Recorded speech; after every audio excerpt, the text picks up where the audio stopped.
What is up, everybody? Welcome back to the City Life Project YouTube channel for yet another Ultimate Fighter watch party, episode 8 and final round of the preliminary rounds here. Last 170 fight, and they've been building up to this one.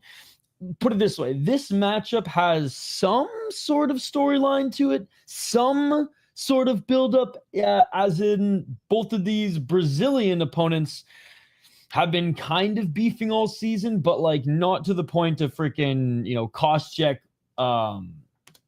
and what, everybody in the house.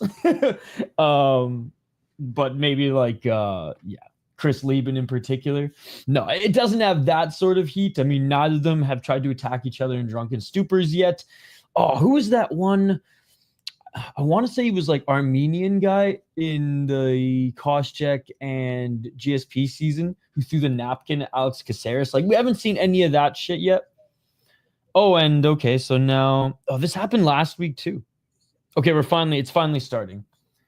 But anyways, we had the last welterweight preliminary fight of the tournament, and it's between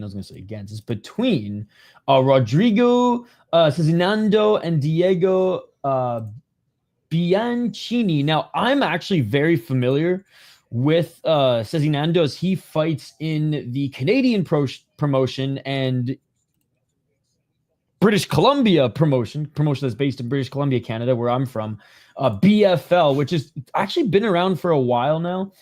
They both have one loss. They both have similar records. So yeah, I'm excited for this one. And Sezinando developed in Shuto and BFL, where he's the BFL champion right now. You've been lifting weights this summer? Not really. More resistance and just like running because it's so nice outside. So just been trying like hiking and biking, just trying to be outside as much as possible. Now that I live in Minnesota, like weights in the winter, everything I can outside in the spring and summer is how I'm treating it. But like, it's just like freezing when I turn the AC on. It goes from 0 to 100. There's no controlling it, so I actually just turned it off because I'm cold, as you can see. I almost was gonna wear a toque, but then everyone, anybody from Minnesota who would see me wearing a toque today would make fun of me for being Canadian because it's hot today, hence why I fired up the AC. But anyways, those are the guys involved. Here's an update on everyone left in the tournament. It's crazy that, it's crazy as tough in 2025 can be, that Team Cormier was up 4-1 on Chael Sonnen. Like, we were clowning on Chael Sonnen's team, comparing his team to like Rampage teams, because Rampage had two awful, well, I shouldn't say two awful teams, as some decent actually UFC fighters and MMA fighters came out of Team Rampage. They just, he just didn't do well in the competition. Well, now things are almost tied up here, and we could have them tied up going into the semis. Let's get back to the comments here. Yeah, I mean, Chris, just obsessed with the Connor story. Good to see you, Chris. Welcome back to the City Life Project. Yo, what's up, Ben? Good to see you. Okay, so we have a Team Cormier training session here right now. And, we already have a guest, and Yair Rodriguez is the guest for Team Cormier. We, to get us through all the, what used to be fun drama and what made this show so special, now is mostly a chore. To get us through the chore that is everything in the episode before the fight. Because, guys, if you've been following along this season, 8 episodes, 8 spectacular fights. So the fights have delivered this year, which I will give credit where credit is due. It is worth fast forwarding or watching to be rewarded with the fight. But to make things easier, oh yeah, Yair Rodriguez was on Latin America Ultimate Fighter. He was like, I think like 20 or 21 at the time. But anyways, to get us through here, some things that we have been keeping note of throughout every episode. Tough House B-roll shots, Drunky McDrunks, which we haven't seen any of Drunky McDrunk this year. Daniel Cormier eating, which finally we got to see him stuff his face last episode. Fighters crying like they're in Ryzen. Sob stories, tears do not have to be shed for this to count. Home video filler, which again, we been unfortunately dealt in every episode except for episode 1. A knockout, a submission, field trips. We haven't seen that many field trips. I feel like Shevchenko took her fighters on way more field trips, freaking hikes, freaking shooting ranges, all that crazy shit. Fighters quitting, fighters missing weight, Dana White pep talk, Dana White saying, holy fuck. Guest coach appearances, which we just marked our first one in Yair. By the way, guys, this is the darkest timeline because we never got to see Yair Rodriguez fade Zabit in the UFC. Additional categories that were added as the first few episodes. The Indian fighter putting his fucking feet in the sink, bro. Dollars for pounds. Combing the beard. Yapping at the weigh-ins. Doors being broken, which I would... Again, shout out to Rampage. An absolute beatdown. So let us know if we should add any categories. But yeah.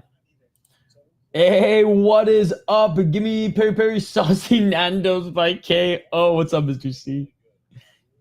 What's up, Scott? What's up, Reddy? These guys don't like each other. Should be good. It's Kate. I don't know where you are in the world, my man. If you're in the United States, it's on ESPN Plus. If you're in Canada, I believe it's on UFC Fight Pass or Sportsnet. John freaking Doe. What's up, John? How's it going, buddy? I can't wait. Just a few more weeks. What is it, like 3 more weeks? Because like we're halfway through July. How crazy is that? We are halfway through summer already.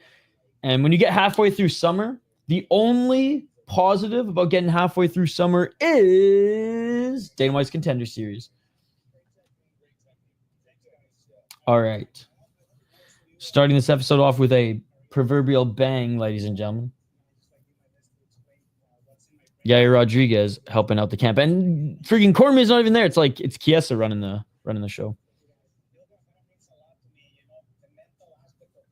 But what do you guys think, Chad? Do you think if Dana White somehow, some way keeps this friggin' show alive on a new network, say it's Netflix, and if Netflix is like keen to produce it, do you think they'll produce it more like I don't know, like old school Ultimate Fighter? Like fucking they're gonna be like, all right, we got the new 2025 framework, and it's the Love Island of fighter frame. Like, I don't know, doesn't Netflix do like I do not know all the other reality shows. I just had a roommate and she was obsessed with that Love Island show. Couldn't tell you a character on it. Or is that the one? I don't know. There's some other one that I know Netflix does. Some dating one where like people are like can't see each other or some shit. Because I know that one came to Minnesota. Everyone was pissed off that I don't know. There was a whole fucking deal here. But anyways, what I'm saying is Netflix is now in the slop. You know what? I guess MTV was doing when we were growing up in high school and shit.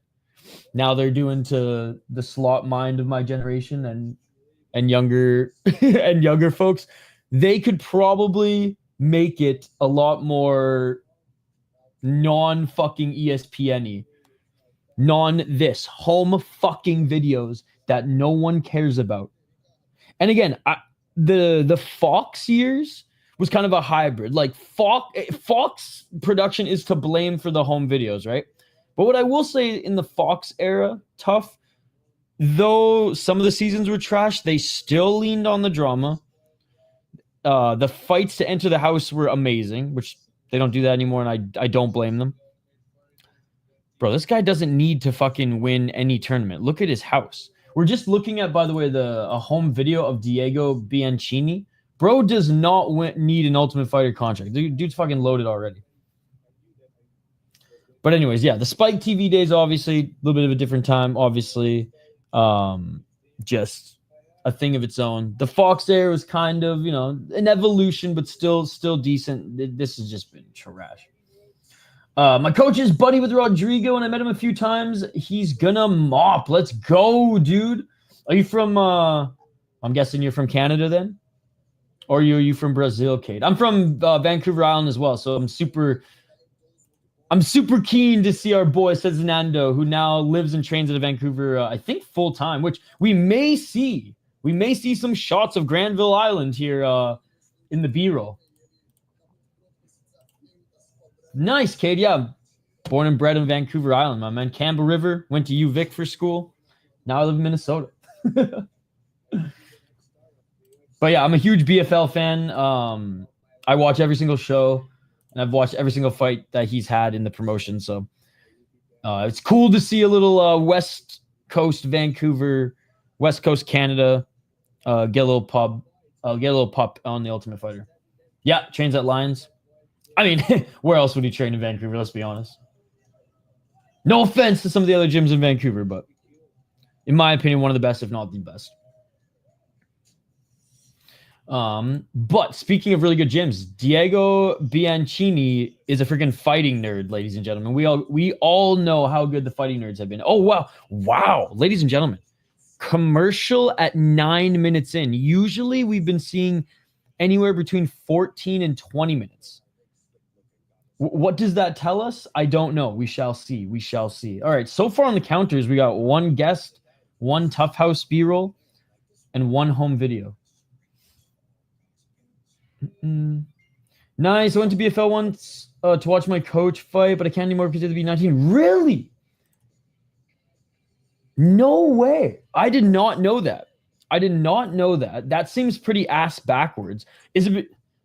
That makes no sense. What the fuck, British Columbia Commissions? You're making yourself look as bad as Quebec right now. That's bizarre, man. I don't think that's even allowed, to be honest. And like that comes from like a lifelong like martial artist who used to compete. Like when all my friends are playing fucking hockey, I lived in Prince George for a little bit too. It shouldn't matter though, because you can go to concerts as an underager. And sometimes the concerts are at bars and you don't even have to be 19. Like I would go to shows at like the Commodore at 17 as long as I was there with, an adult at the time, right? I mean, it definitely could be new because I'm in my early 30s now. But that's crazy. I'm gonna, you know what? Like, thank you for bringing that up. I almost like want to make a video on that to basically highlight to the powers that be in Vancouver to frig off Leahy, to give him a fat Canadian frig off Leahy, so that Cade can go to a show before his 19th birthday. You know what's so crazy? Cade, in Alberta, they do a lot of their shows on like the Indigenous reserves or outside of basically provincial commissions, which I think is like the opposite. So like this is like the one end of the scale that's like just too fucking safe. And then you have Alberta's, which is the opposite, and that people literally dying after fights, which is absolutely insane. Speaking of BFL, I believe their next show, they took the whole summer off. So I think their next show is in September, which is crazy. Like September is a huge month for regional shows, man. So many big shows in September. I'm going to the LFA show back in Minnesota on the 12th. And I kind of want to go to the Sioux Falls one, which I believe is the week after, the week before. Sioux Falls is about, I want to say like 2-hour drive. It's not bad. It's not bad. All right, predictions for this fight, by the way, guys. Predictions for this fight. Let me know. Dude, another BFL guy. And speaking of Radley De Silva, that spinning heel kick he had, not his last fight, but the fight before, was amazing. He showed he can submit you. He showed he can just out-grapple you with pure strength alone. And also talent, like pure strength alone. And his striking is incredible. Like, imagine when his wrestling takes that step up, right? Because like his offensive wrestling and his like wrestling base, like put it this way, if he goes up against like an NCAA wrestler, a Dagestani wrestler, or Russian wrestler of similar size, he is going to have the disadvantage. Another TUF House B-roll shot as we're back. But I think there's definitely room for him to like grow there. And once he does, he's going to be sick. Nice. Yeah, we covered that live. So I don't know if you know this, Kate, on our channel. We cover every single fight promotion. Every single fight promotion, not even just MMA, kickboxing, Muay Thai, the whole 9 yards. And we rely, and we make a habit of covering BFL because it's the hometown organization. And the guy he fought, his friends were in our live chat who were super respectful and super nice. And I almost felt bad that they had to watch their friend get fucked up by Sezinando. If you like Chael, like the stream. If you like Sonnen, subscribe. If you like Daniel Cormier, do both. Oh, damn it, Sezinando. We got some friggin' tears, babe. We got some tears. That's a sob story, ladies and gentlemen. That's a sob story and tears. This one's a double whammy. All right, now we're seeing a home video. Goddamn. Okay, but are we going to see a home video of Brazil? Or are we going to see a home video of Vancouver? That is the question. All right, Rio de Janeiro. Okay, it's Brazil. It's Brazil. He's got a nicer garage than me, man.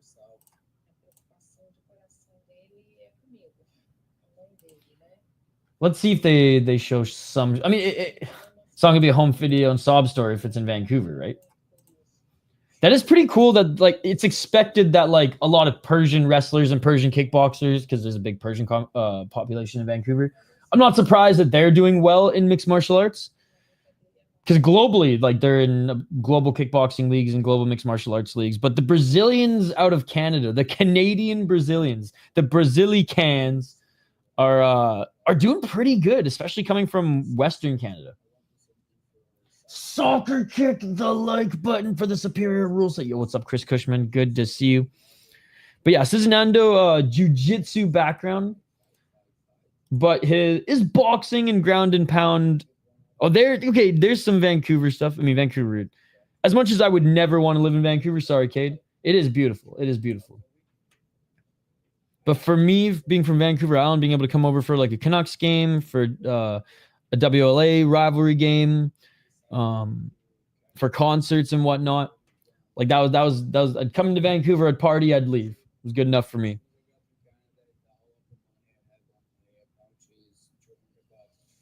He came to Canada with $200, especially Vancouver. That will literally get him through one day with food. Lions of May is a fucking sweet gym, though. I don't know how he was able to survive in Vancouver on $200 from Brazil.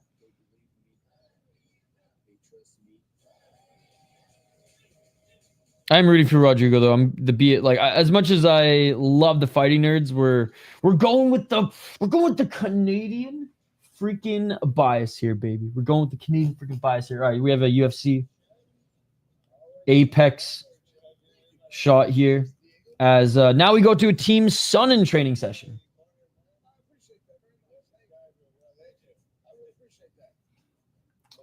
And we the first thing we see in the Team Sonnen training session is Diego just glazing Uncle Chael.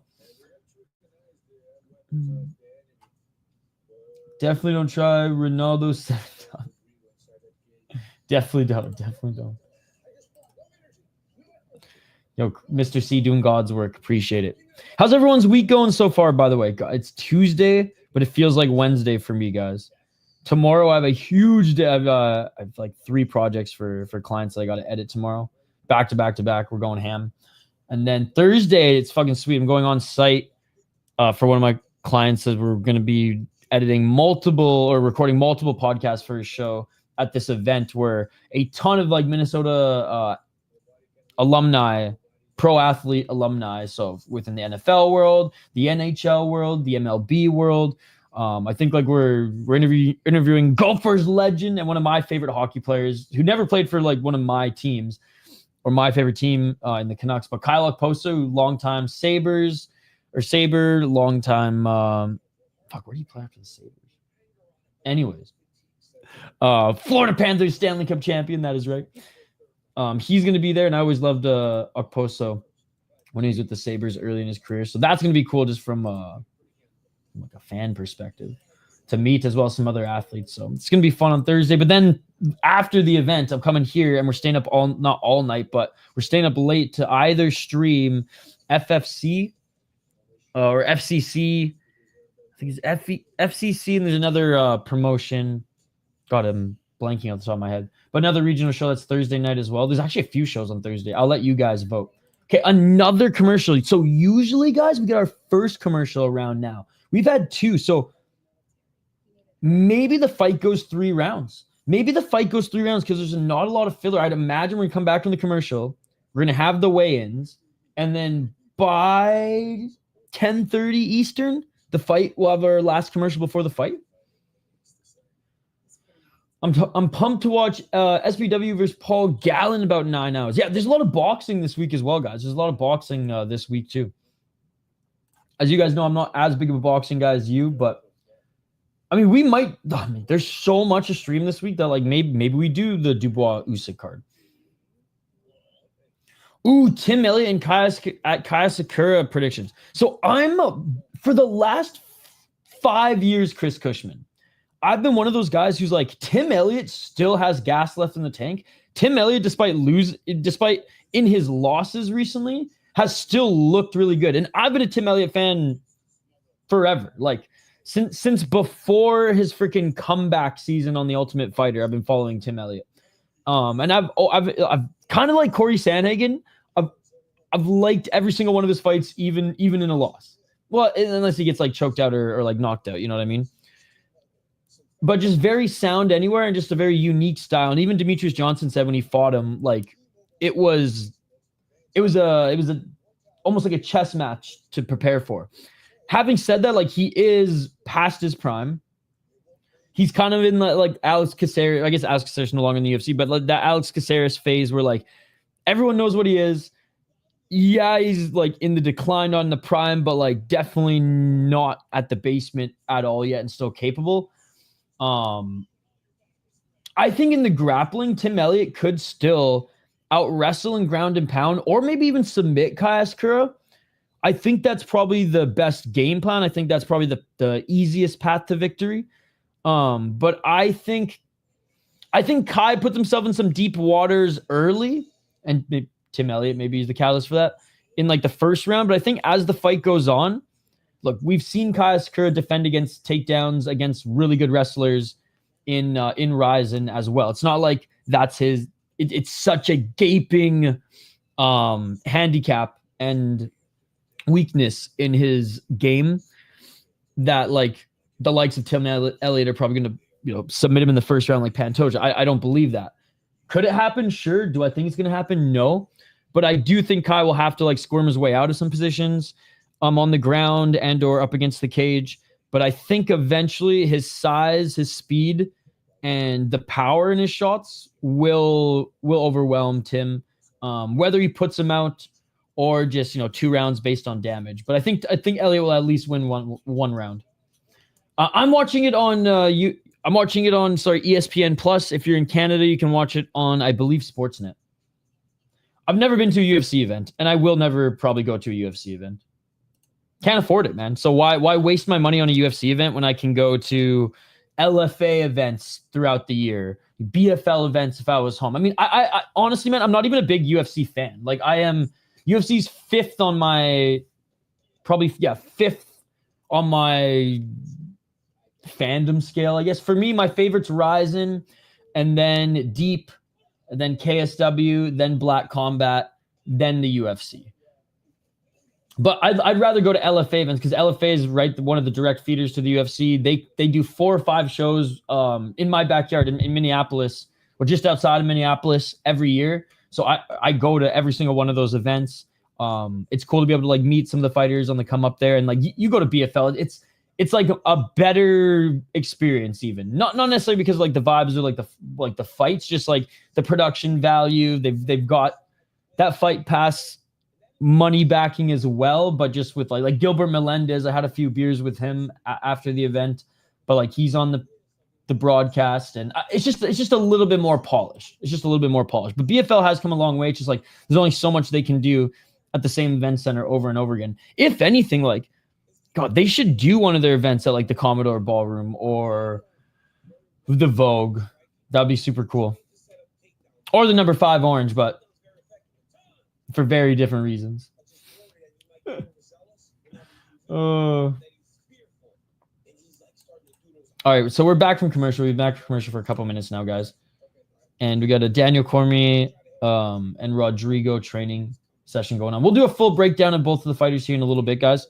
I'm just curious to see if we're going to go to the weigh-ins in 5 minutes, or like if they're really ragging the puck for a quick knockout or submission. Because guys, when we like binge watch the old seasons of The Ultimate Fighter, we watch on Lerone, like the highlights on Lerone on YouTube, we're always not conscious of the time.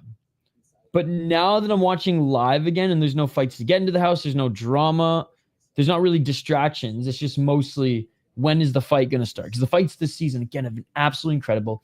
8 or 9 or where are we at? 8 episodes so far.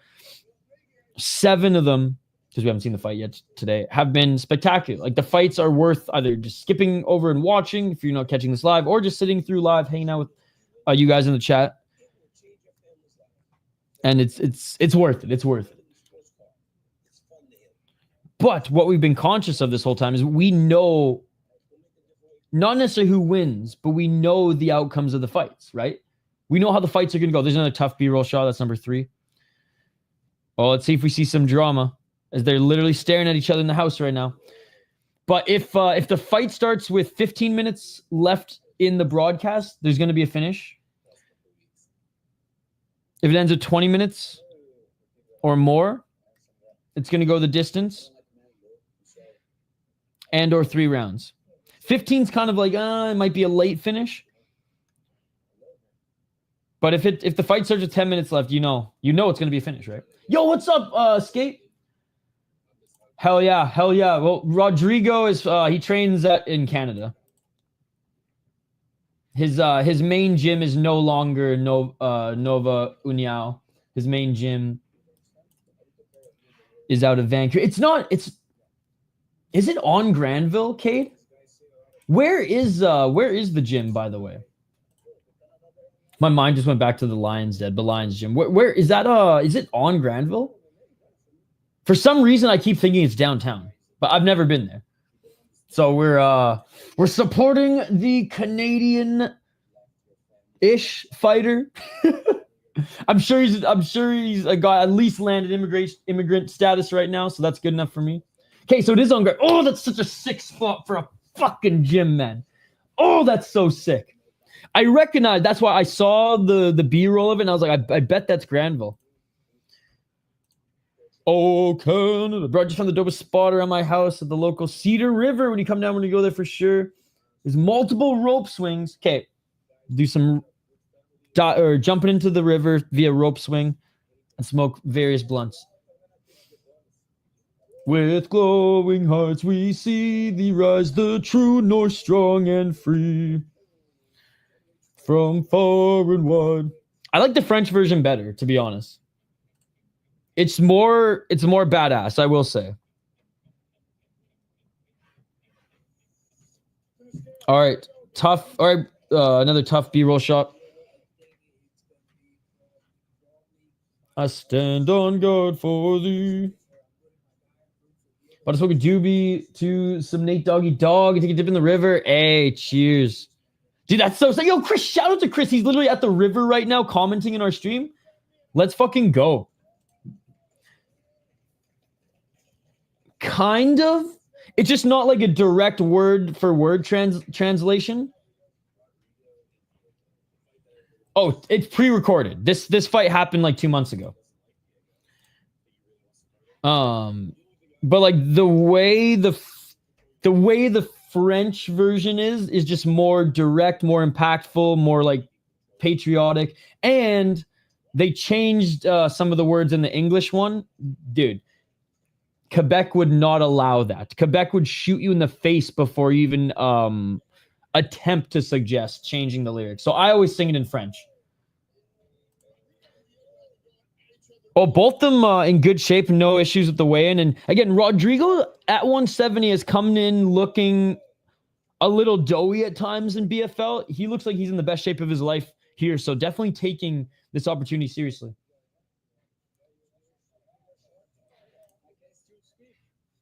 All right, well, please don't spoil in the chat. Please don't spoil in the chat. But yeah, it's not Dana White Contender Series. Probably after the next commercial break. Probably 10 minutes, I'll say. You're on in my Benz right now on Bluetooth. Dude. God, I miss fan. I can't wait to come home and visit, man. Soon. As Vanderlei Silva would say. Okay, we're going to a commercial, and honestly, the fight's probably going to be after the commercial. I cannot imagine they do anything more. Which means this is probably going to decision. It's probably going 3 rounds. Again, we will have our answer to that question after the next segment because they will go to commercial one more time before the fight. So we might have a 5-minute segment or we'll have a 10-minute segment. But if there's something completely out of left field, we would have probably seen it before the weigh-ins. That's what I'm saying. We'll find out. By the way, guys, this has been the shortest freaking list yet. We've had only one guest appearance. We've had 4 TUF house shots. Obviously 2 home videos, 1 sob story, 1 tears, and 1 apex shot. The fight will be today. Well, it already happened, but we will be seeing the fight today. Yes, we will be seeing the fight today. But the fight already happened, I think, 2 months ago, a month and a half ago. God, I'm so excited for Dana White's Contender Series this year, guys. As much as we complain, and rightfully so, about how it affects just like the UFC's roster and like their turnaround rate on fighters, like Jordan Vucenic is not in the UFC anymore because they're literally purging roster spots for Dana White Contender Series, guys. All that aside, it's an amazing show. It's fun to watch. We whenever we're watching it every year, I feel like we all get just so fucking hyped and invested in some of these guys, even if they just completely bomb in the UFC. I think this year, since we're not doing Rush Hour Fight Club, which is on an indefinite hiatus, but like, we happy and willing to bring it back whenever. It's just mostly just a time and commitment thing at this point. But I think maybe since I don't have that like just extra thing going on, and I know last year we did a little bit of a Dana White's Contender Series preview on that show, maybe I'll do like a bigger Dana White's Contender Series preview. Like I'll do predictions every week for sure, but maybe something a little bit more. Like maybe in like a couple weeks, we literally do like every fighter on Dana White's Contender Series. I'll find some of their fight clips and I do like, fuck, I just broke. Ugh. I hate that. This is the last one. I've broken every single top of the pen. Damn it. Anyways, I'm actually very angry. Now I can't fiddle with it anymore. But I think I'll do that. Maybe like every fighter on Dana White Contender Series in under a minute and do like just a quick like 3-sentence, 4-sentence blurb on them. Show a knockout or two or a submission or two or a highlight or two. It doesn't even have to be a finish. And then just like move on to the next one. What do you think, Chad? Should I do that? Because that's something that, it'll take a little bit of time, but it's something that like I will 100% would be probably doing anyways to take note on. So fuck yeah. I mean, I do it. It would essentially be a longer, these are like my notes for the membership stream highlights. It would essentially be like an extended membership stream highlight, which by the way, guys, go check out our membership stream from yesterday. The dark stream. I was gonna put Mr. Chang from Community playing Dungeons and Dragons as the thumbnail, but I figured Hank would probably cancel me. I'm Brazilian. I studied with Rodrigo, and I'm rooting for him. Sweet, Carlos. I'm rooting for him too, given that he lives in Canada now, and I love watching the promotion in which he developed in BFL. Okay, we're gonna get to the fight here. So we might not have another commercial before the fight. We might, I mean, actually, ESPN's greedy as fuck. We probably will, but we might not have a commercial before the fight. Yeah, no, there's no, by the way, guys, there is no beef. There's like, Jay and I are still friends. Like, I could call him and text him right now, and we could literally sit and talk MMA for like an hour. We just both got so busy. And like, in fairness, I like to, I don't even want to say over prep, but I did a lot of prep for the show. Jay also did a lot of prep for the show, but it was one of those things where we're like, we just each didn't have enough time to put as much time as we wanted to in the show. And I think we equally, and maybe like he didn't express this verbally as much as I did, but I didn't want to half-ass the show. I think we did a really good job. I think we were really detailed. I liked how we brought in clips, guests, stuff, images and stuff that we had to go out of our way to edit ahead of time to present to you guys, to like help present the stories in like a way that, was kind of talk radio, but through a visual, like, old sports talk radio, but through a visual forum. And I just didn't want to cut corners. I didn't want to have one of us have to take on more than the other.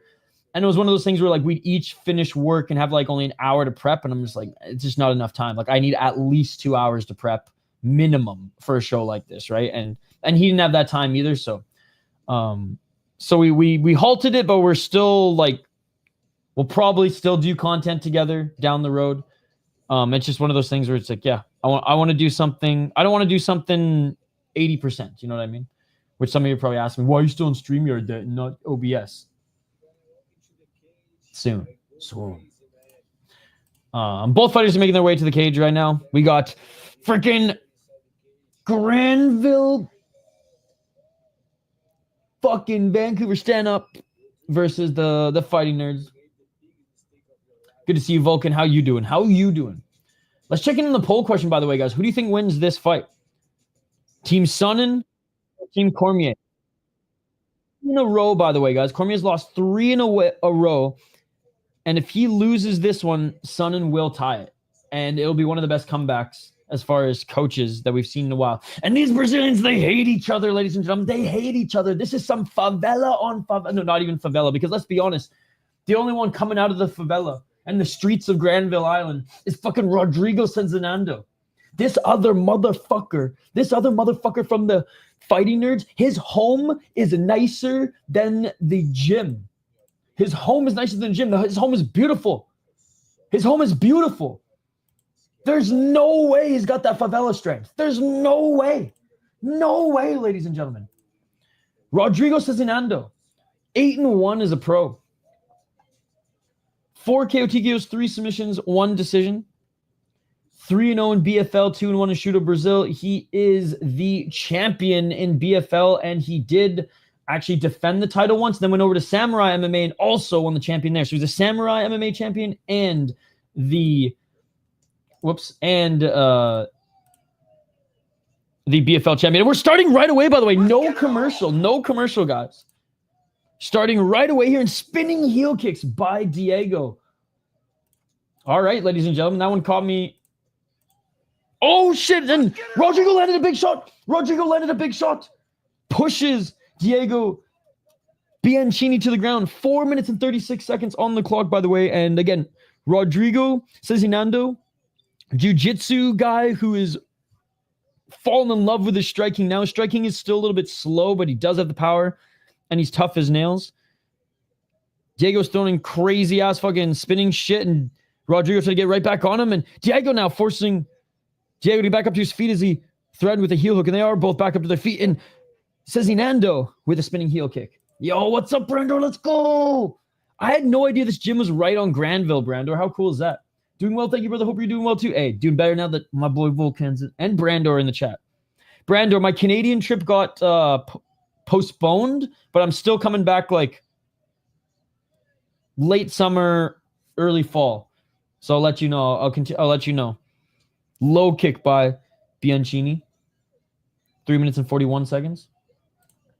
By the way, Diego Bianchini, 9-1 as a pro. Diego looking for the takedown. Diego Bianchini with a nice stuffing the takedown. He has 1 KO TKO, 6 submissions. So dangerous jiu-jitsu guy in his own right. Which would be cool if we just see this a striking battle. Nice step back left by Bianchini. Oh, and Sezinando with a nice right hand with the 1-2. He's also got 2 decisions. His only loss has been via decision. Great win in LFA where he beat a 7-3 guy. His only loss was a split decision against an 11-6 guy, but again, split decision. He won his first title against Rafael da Silva, who's 5-1 in a Batala regional MMA show, but still he beat Wellington Lopez in SFT, which is huge. He's developed and fought some really good opponents.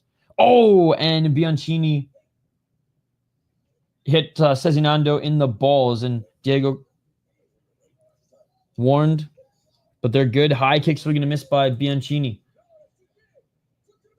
And Sezinando stuffing the single leg. Was looking for the 1-2. Is that what Daniel is? Because that is what Daniel Cormier and his coaches actually just told him. Go back to that 1-2 because that right hand is landing. Looking for the takedown now is Bianchini. Nice stuffing the takedown by Sezinando. Sezinando trips him and lands a couple hammer fists. That was some judo-ass shit right there. And again, Sezinando, I've seen him fight at 170 and look a little doughy. This is the most jacked and in shape Rodrigo Sezinando that I've ever seen fight, ladies and gentlemen. Yes, for sure. I want some fucking, like, some fish and chips, some beers. We'll grab some, or just something else Vancouver that I haven't had in a while. Oh, Sezinando, he hurt him. Sezinando landed that right hand and he hurt him. Now Bianchini really desperately looking for that takedown. I'll go over that after the fight. Volkan. Because there are, like, this season has been awesome.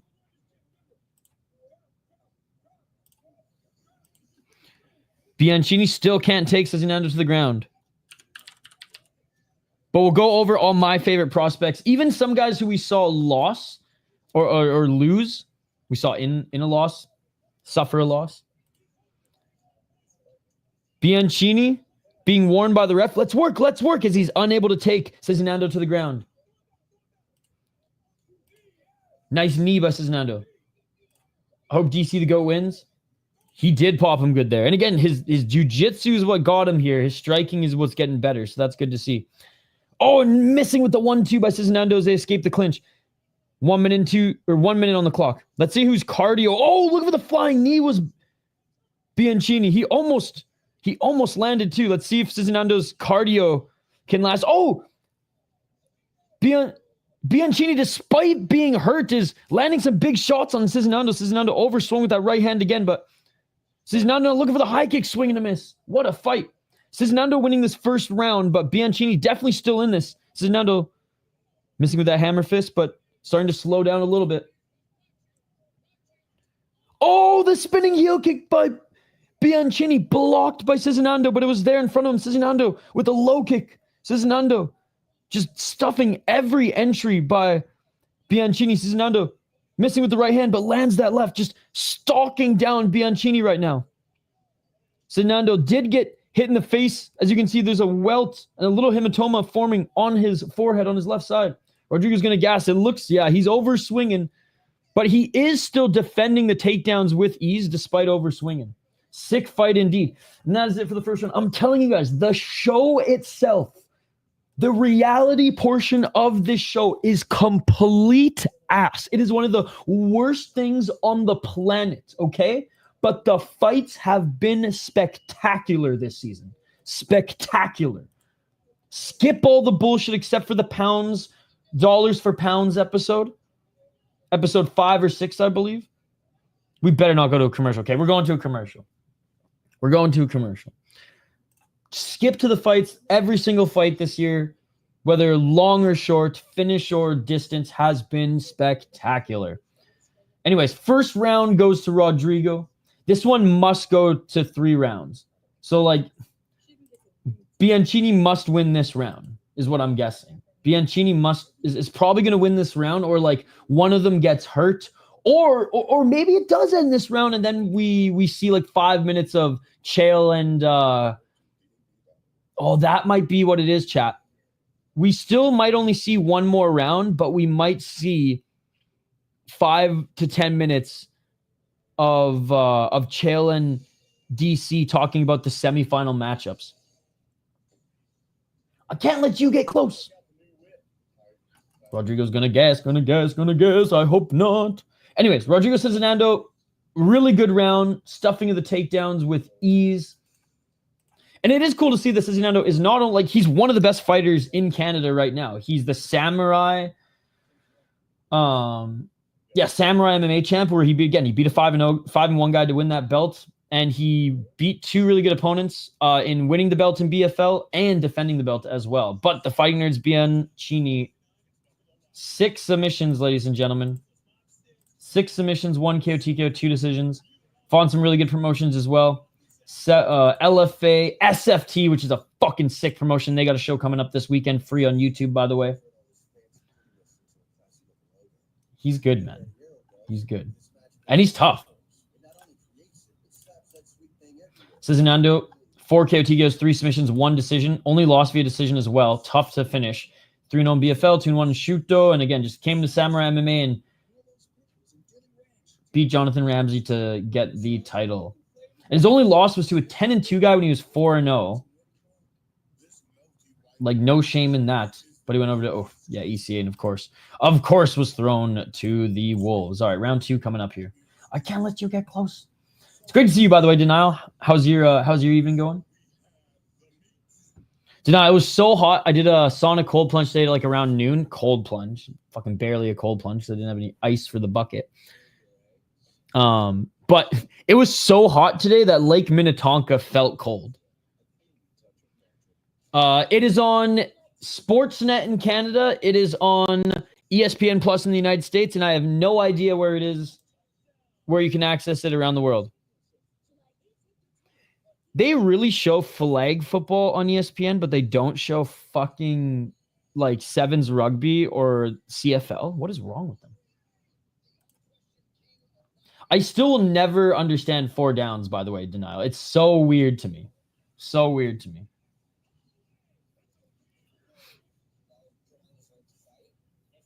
Like and my friends here in the States they get annoyed now because every time I go, oh yeah, when 4th down comes. And they're like, oh my God, Isha, if I have to hear you talk about the CFL one more time. It's the superior league, man. It's the superior league. Sorry, okay, maybe superior is the wrong word. It's the non-bitch ass league because they actually fight in that league. Unlike those fucking NBA type fucking players in the NFL who are just going to face wash each other and not actually fucking throw a helmet at each other or smash a motherfucker in the side of the knee with his cleat.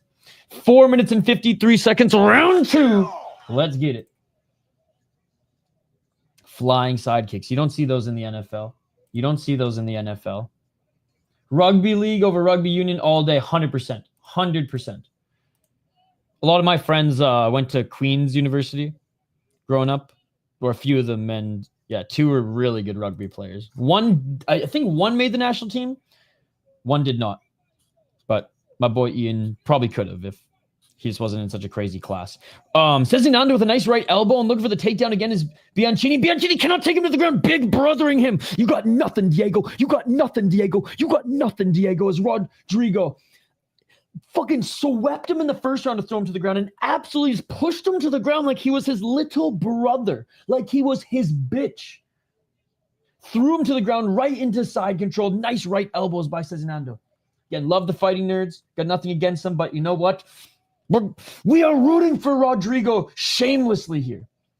Bianchini tried to get a triangle choke going, but still in side control. Sezinando landing those big right elbows. Sezinando looking for an armbar back into back into half guard here.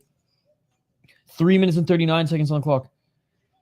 Bianchini didn't want to fight on the feet, which is honestly probably where he was finding more of the advantage despite getting rocked in the first round. Towards the end, that's where he was finding his advantage. He tried to go for a takedown, and Sezinando just threw him to the ground. Literally threw him to the ground. Grabbed his shoulders and just chucked him to the ground. 3 minutes and 19 seconds on the clock. Deliver a straight armbar from modified at half guard side control. 3/4 mount if you're Idaho skatesman. 3 minutes and 10 seconds. Sezinando maybe now trying to set up an arm triangle. Oh, by the way, I don't know if Skate's still in the chat here, but I tried the... what the fuck is it called? I tried the bulldog you suggested, the Tom Yum or whatever one. It was good. It's really good. It's a change going to like the soup base from the stir fry base. Not stir fry, but fry base. 2:34. Still in half guard right now is Sezinando laying down some right hands and some right elbows. Hammer fist now by Sezinando, 2 minutes and 27 seconds. Whenever I see the cupping marks on a fighter's back, I get worried. I actually just... what's up, Andrew? Good to see you. Nice job by Sezinando. Landing those right hammer fists, but he re-enters the guard of Bianchini. Entering the full guard of Lankias, Bianchini is a little dangerous, but nice left elbow by Sezinando. How are you, Andrew? Good to see you. Actually, one of my clients... Again, he has like a health and wellness podcast and YouTube channel. I actually just, we filmed on site. He went to an acupuncturist and she also did some cupping. And so I was telling him about that as well. I'm doing good, man. We're watching a fighter who trains out of Vancouver fight right now. 1 minute and 43 seconds. Looking for that high guard, looking for that triangle choke is Diego Bianchini. But Rodrigo Sezinando, good defense and more right elbows. I love how this guy in the top position doesn't just land punches, elbows. Really good, Andrew. The Ultimate Fighter has been delivering every single week. How's your week going so far, buddy? More right elbows by Rodrigo Sezinando. Granville, stand up, motherfucker. Granville, stand up. 113. I wish I had some Granville Island Brewing beer right now, ladies and gentlemen. Be shotgunning it in celebration. Brandor better be shotgunning some Granville Island right now. 1 minute on the clock. Awesome, man. Awesome. You in this heat wave as well in Ontario? It's hot in Minnesota right now. 50 seconds on the clock. Back into, or still in that modified half guard side control, but Rodrigo Sezinando is landing elbow after elbow. I'm surprised he hasn't cut open Bianchini yet. 36 seconds, absolute domination. We ain't going to a third round. So the show tried to bait and switch us. The show tried to throw a fast one on us. We're going to see a commercial after this, and we're going to see 5 minutes of Chael and DC announcing and figuring out the semifinal matchups with Dana White. I'm drinking some Caribou Genuine. You know what? I do love the Caribou as well. But when he wins the show, we each got a shotgun some Granville Island. And that is it for the second round. It is hot. I got to get some, though. I actually, even though it's like, oh, Granville Island, it's not even a small like brewery anymore. It's like a whole thing. Yeah, I don't give a fuck. They were small at one point, and it was awesome to support them when they were on their come up. Oh, nasty cut on the nose. This isn't of Bianchini. There's no way this is going to a third round.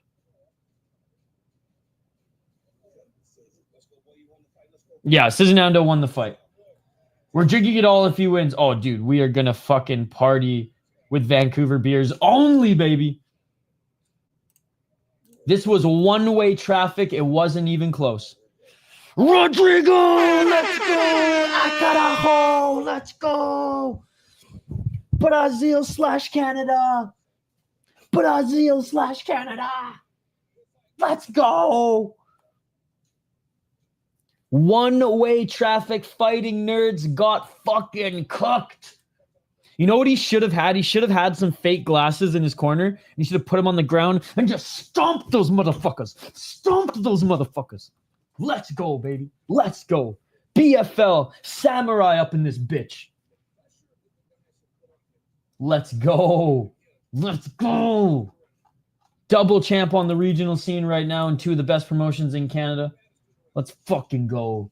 Okay, like I said, we're going to have a commercial probably, or maybe not. I don't know. I really do not know, to be honest. But what I do know is we are going to have the semifinal matchups announced.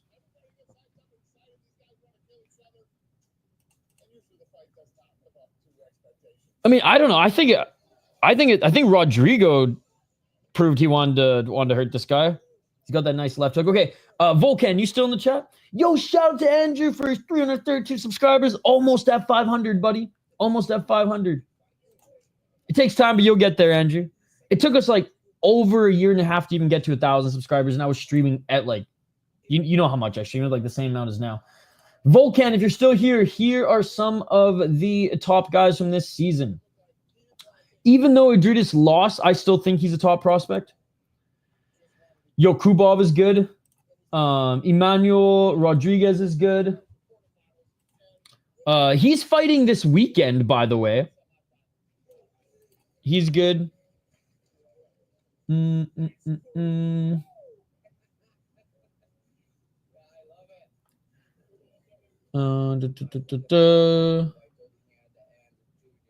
yeah, Sezinando. Those are my top ones. Jeff Creighton looked pretty good. Donchenko looked pretty good.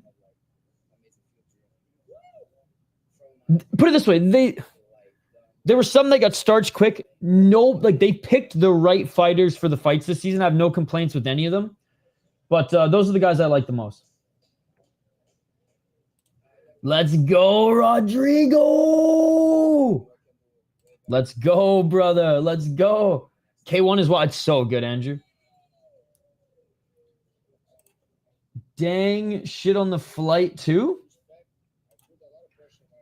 Oh, Dana shit on the fight too. Yeah, I don't know why Dana shit on the fight. It was a really good fight.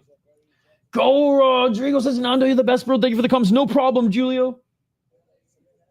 Yeah, you were up. Oh, you were up all night watching? Yeah, it was a great show, Angie. It was a great show. Gotta love K1. So many great knockouts. And it wasn't 11. It wasn't 11 hours. I think Dana thought that they were just gonna scrap. Rodrigo won and he fucked him up. He fucked him up. Dude, you have to go back and watch my reaction to it. All good, Scott. All right, okay, what did I say? What did I say? They're going over the semifinals.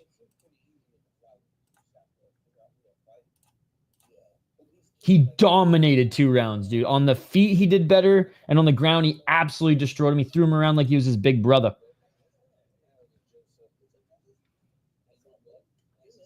All right, they're matchmaking now, guys. They be matchmaking.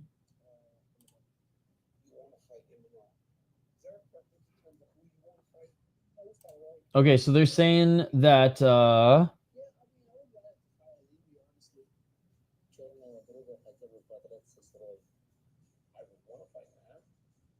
Oh, wait, Idiris won, right? Okay, he won, but he didn't finish his opponent. That's right. That's right.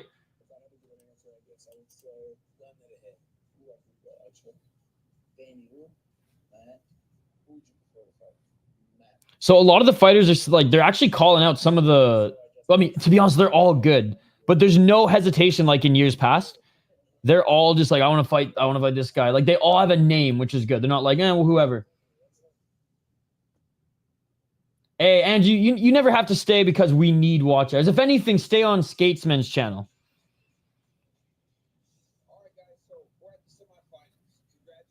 I don't want you to hang out because you think you have to. I want you to hang out because you want to, my man.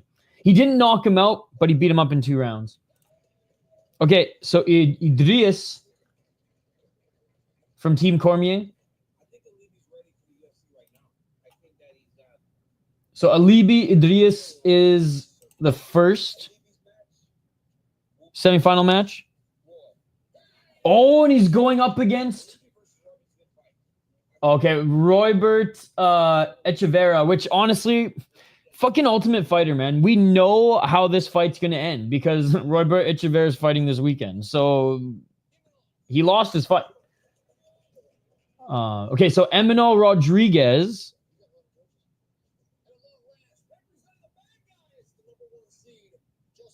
And he'll be going up against Joseph Morales. Hell yeah, Andrew. You excited for development camp and World Junior camps coming up? I'm going to one of the World Junior camps in next week, Andrew. They're coming to Minnesota to do some like showcases and stuff like that. I'm excited. We got World Juniors and Olympics back to back this year. Bro, the Mexicans. Oh, let's go. Imanol, he's talking some smack. He says, welcome to Mexico. Welcome to Mexico, cabron.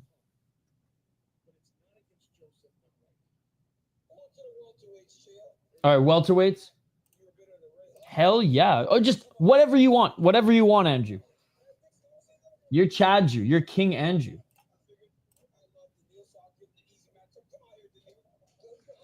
Okay. We have Daniil up against... we got Daniil Donchenko up against... What's his name again? Is it Richard? Yeah, Richard Martins. Oh, no, sorry, Matt Dixon. That's what it is. So Matt Dixon up against Daniil Donchenko. And then we have Jazzy Jeff Creighton against Sezinando. And honestly, I like this matchup for Sezinando. Jazzy Jeff Creighton, I think, is the better striker. He's the quicker striker, and he's tough. But I do think Sezinando can take him to the ground. I do think Sezinando can... I don't know if he'll be able to out-wrestle him. They are teammates in this one.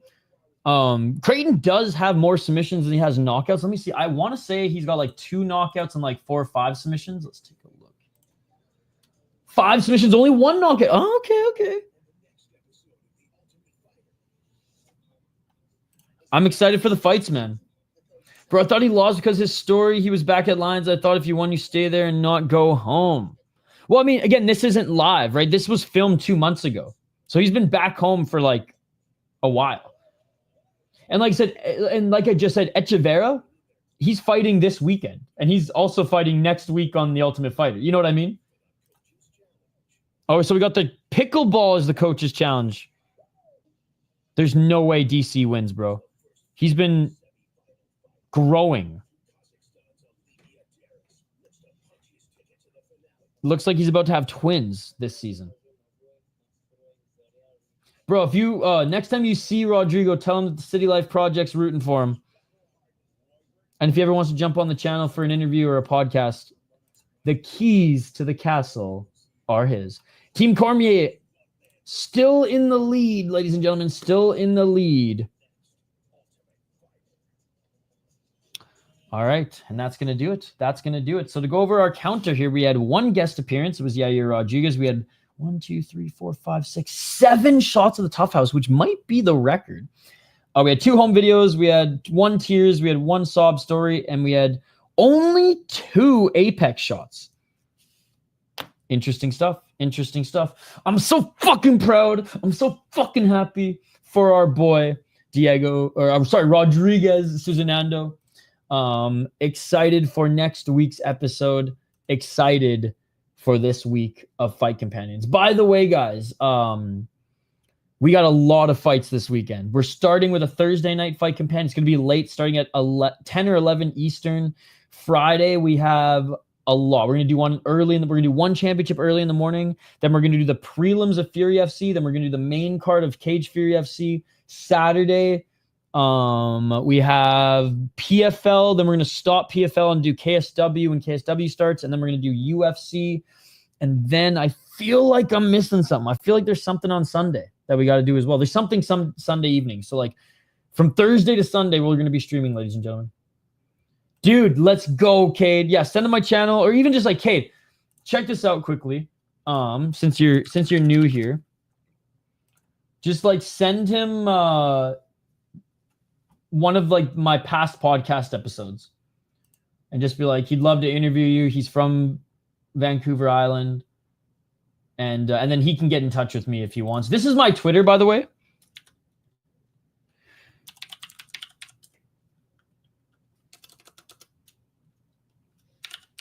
I think I'm going to do it tomorrow, Scott. I didn't have enough time to clip the videos that I wanted to post.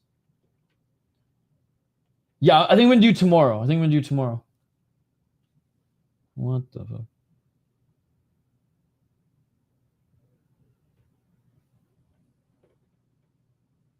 Sorry. Client texted me. Yeah, I think I'm going to do tomorrow. I admittedly stayed up way too late last night. Scott, I went for the. I mean, Scott, were you watching MMA holes last night, or what's the second channel, Gummy Gang or whatever? I've been like, my car is slowly dying, but I'm hoping to keep it alive for one more like season. It's an older car. It is what it is. Like it served its purpose. I'm not even upset. This is my Twitter account, by the way. Cade. Whoops. Oh fuck. Okay, yeah, did you see me? And so anyways, my car, I fixed this one pipe. I have to replace a fan, and I need to do a little bit of work on the, on basically just like the water pump. I don't need to replace the pump, but I need to work on it. There's a couple things that need to be like, a couple coils that need to be replaced and things like that.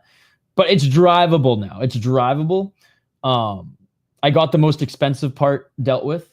The worst part. But last night I had a late workout. I actually went to the gym. Usually in the summer I don't go to the gym. I like to be outside, but it's been so hot, like it's like unhealthy to like hike or run right now outside given how like humid it is. So I did a late night workout, and then my car fucking broke down. Well, broke down. It overheated and I didn't want to drive it. I didn't want to take it on the highway. So I gave it a few minutes, and I used to do a lot of camping. So in my car I have like a camping bed, and I have a camping tote. And in that camping tote, I have an emergency beer, an emergency joint, an emergency cigarette, an emergency phone, just like one of everything that you'd need if you were stranded, camping or otherwise. So I didn't feel like smoking a joint. So ironically enough, after a workout, I saw the MMA holes were live. They had a free link, like a link. So I jumped in their stream, half smoking a cigarette, the emergency cigarette, and just told them my story. You should also interview my coach, Jamie Shiraj. I love Jamie Shiraj, by the way. I absolutely. I cannot believe Diego Brandao beat him with the spinning wheel kick, but if it was anybody else, I'd be upset. Yeah, I got caught by Diego Brandao. But Diego Brandao then defended his title and proved that he's still a legend. But yeah, Cade, hit me up at VI Sports Talk on Twitter or Instagram. VI Sports Talk underscore is on Instagram. The other one's Twitter. And then this is, yeah, you could just straight up be like, yo, fucking our homie from Vancouver Island brings fighters on his channel. So you can even see the playlist here. Yeah, so podcast. So we had Alvin Guzzi Hines, an LFA guy on, the Cage Free FC champ. My friend Max Canones has been on a couple times. Liam Harrison, Muay Thai legend. Joe Giannetti, Ultimate Fighter alumni. John DeBella, the true kickboxing champion and fucking one championship. Fuck Prangenchai, that duck ass bitch. And we've had Max Canones on before. So we're really starting to ramp up the podcast, and it'd be awesome to interview him as well. So yeah, so more highlights tomorrow, Scott. And I promise you, I do have the story. I'll show you the notes. I have the notes. Hold on.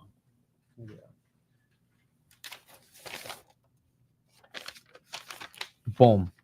These are the notes for the next story that we'll go over and we'll present on the next membership stream. But I owe you guys another one this week. Especially you, Scott, because you're the man, the myth, the legend who supports not only all like the little guys here on YouTube, but you're the man, dude. You join all the membership streams.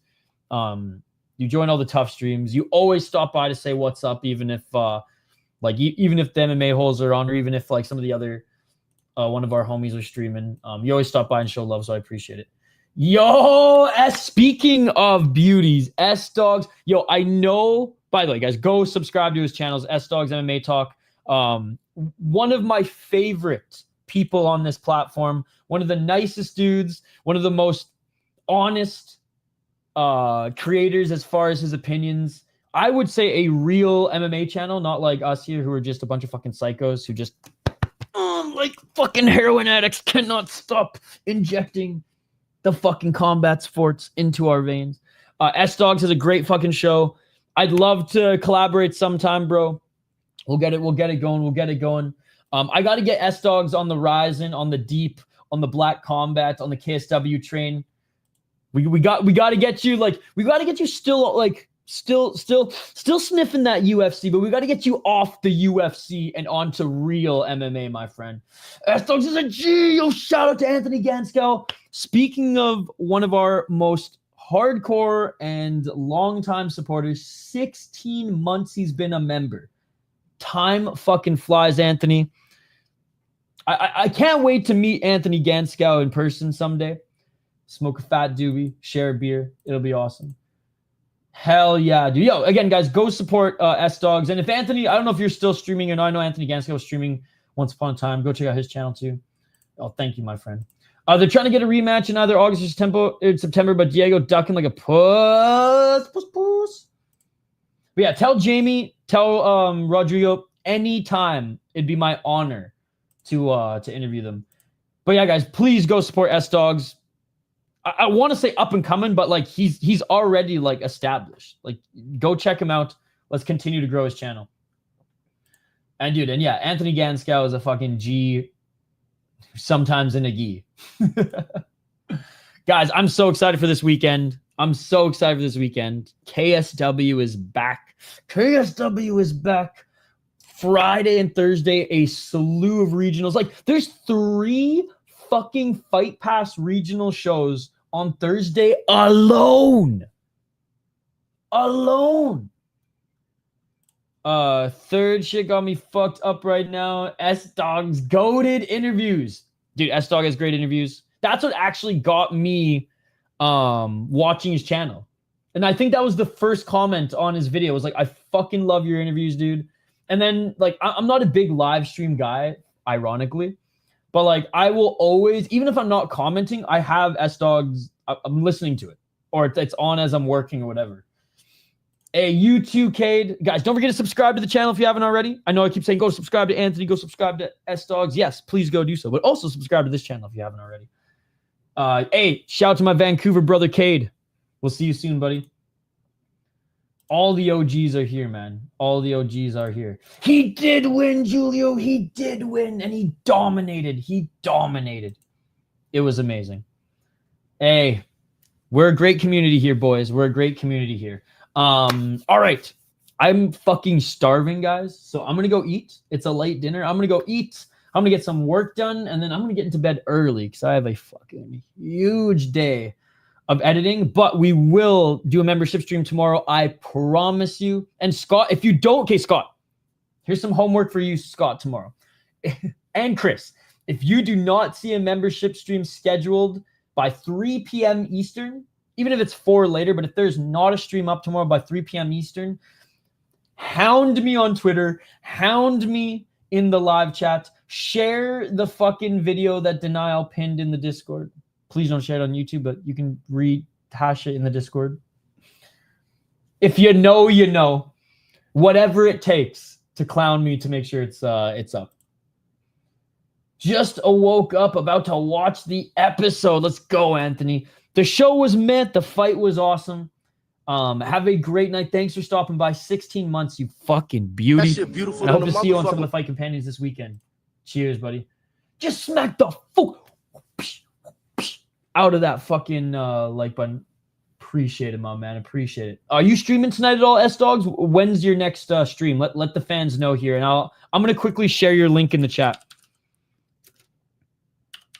But tell the people in the chat here when your next show is.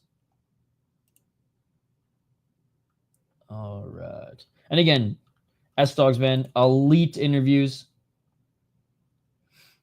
Oh, I didn't see the Berserker interview yet, but I'll definitely check that one out. Loved the fucking David Grant one. And I just love how, like, even though in your stream you're like, oh man, I'm not plugged into the regional scene like you are. Dude, you really are. Like, you interview everyone. You may be plugged into the UFC as far as making your picks and whatnot, but like you are one of those helping out the regional scene and helping grow the sport, which is what I appreciate. I don't care about all this fucking MMA YouTube drama and all this bullshit, man. I care about the sport, and that's what the homie does here. That's what the homie does here.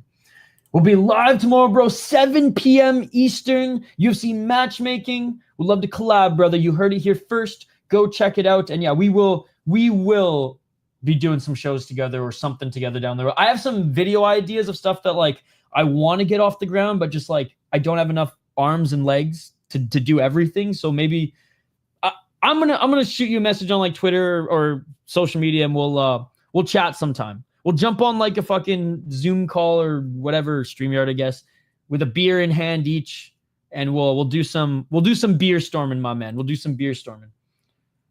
Oh, dude, S-Dogs, go check him out. Go check him out. All right. We're glazing too much, guys. We're glazing too much.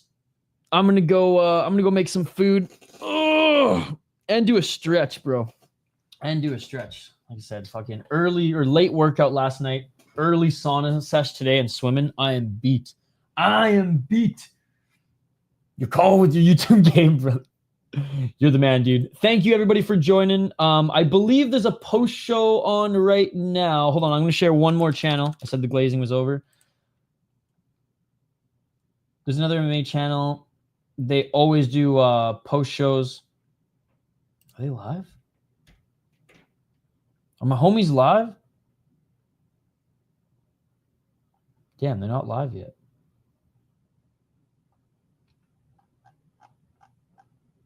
All right, anyways. They ain't live. Yo, what's up, Mike? I'm doing great, man. Late, but I'm here. We're just wrapping up the show, but thank you so much for stopping by and saying what's up. Hope you're having a great week, Mike. Again, the show itself, meh. The fight, really good.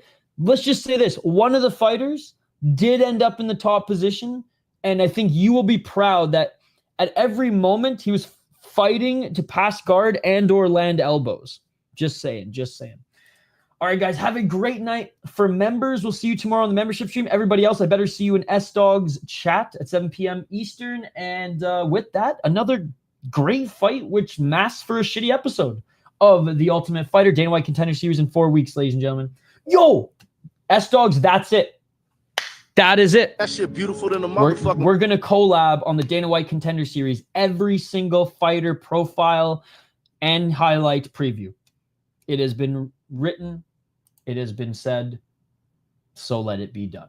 Back to more from Membership Stream. Back on Thursday to start the weekend. Appreciate you guys all. Smash that like button and subscribe, and we'll see you on the next one.